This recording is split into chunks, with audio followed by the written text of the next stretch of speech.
Il faut bien comprendre que le potager est en soi un potager climatique. La composition même du jardin, donc les grands carrés divisés en 16 carrés et les 29 jardins tout autour, cette couronne des jardins qui encadre les grands carrés, réalise des microclimats avec des expositions favorables aux différents types de plantes. À l'époque de la réalisation de ce jardin, il était question de capter au maximum la chaleur, l'exposition à la lumière, pour la restituer aux arbres fruitiers du potager. Aujourd'hui, au contraire, nous essayons de protéger également évidemment nos arbres des brûlures qu'engendre une exposition trop importante au soleil.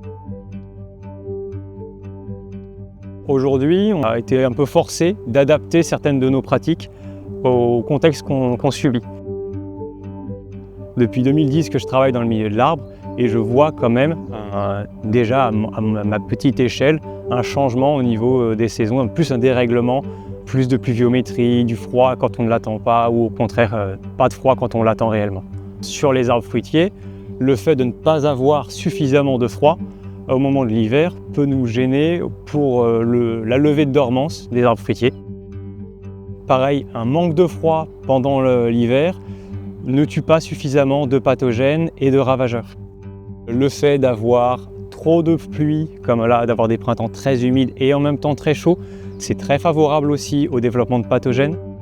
Maintenant, on désinfecte systématiquement nos outils de taille entre chaque arbre. Sous les arbres, on essaye de mettre en place des paillages, recréer une espèce de litière forestière pour réamender le sol et limiter les besoins en eau.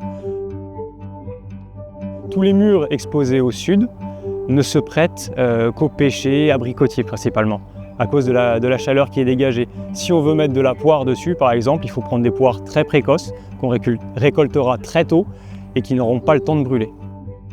Le système tel que l'a créé la Quintini n'a pas forcément besoin d'être modifié ici. Il suffit juste d'adapter les variétés qu'on choisit aux espaces où on les met.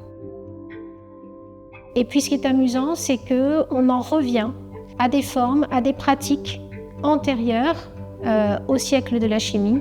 Par exemple, les formes du XVIIe siècle sont plus résilientes par rapport au changement climatique que les formes du XIXe.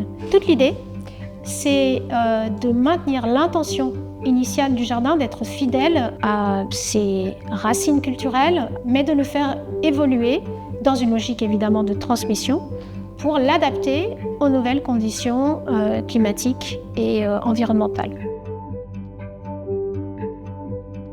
Ça nous a poussé depuis de nombreuses années à nous réinventer et à développer de nouveaux savoirs, de nouveaux savoir-faire dont nous espérons qu'ils seront un jour utiles à d'autres jardins qui connaissent les mêmes enjeux de transmission et d'évolution.